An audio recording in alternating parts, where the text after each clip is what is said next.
Le carême, c'est le moment de se rapprocher de Dieu et de celui qui a créé le monde.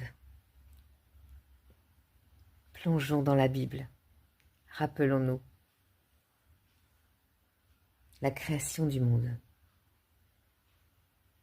Au début, au tout début, il n'y avait rien. Ce que l'on appelle aujourd'hui le monde était un immense espace vide, plongé dans les ténèbres. Alors Dieu dit « Je veux que la lumière brille ». Il appela la lumière jour et l'obscurité nuit. Le lendemain, il se consacra à l'immensité du ciel bleu et aux grands nuages blancs qui flottent parfois dans les airs.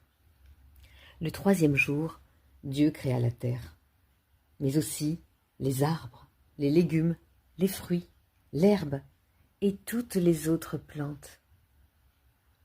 Le jour d'après, il inventa le soleil pour illuminer la terre quand il fait jour, puis il créa la lune et les étoiles pour éclairer la nuit la plus sombre. Le jour suivant, Dieu donna vie aux premiers animaux du monde, ceux qui vivent dans les eaux et ceux qui volent dans le ciel. Et Dieu dit aux poissons, aux animaux marins et aux oiseaux, « Faites des petits, devenez une multitude. » Se termina alors le cinquième jour. La terre était déjà bien peuplée. Le sixième jour, le Créateur du monde eut beaucoup de travail. Il façonna tous les autres animaux, du plus grand des mammifères au plus petit des insectes. Il y avait désormais de la vie partout. Il ne manquait plus que la touche finale. Des humains. Il fabriqua le premier de ces êtres avec de la terre et le modela à son image.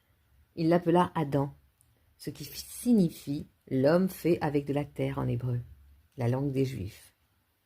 Il l'installa dans un jardin merveilleux, le paradis terrestre. Mais Dieu trouva bon que l'homme ne soit pas tout seul sur la terre.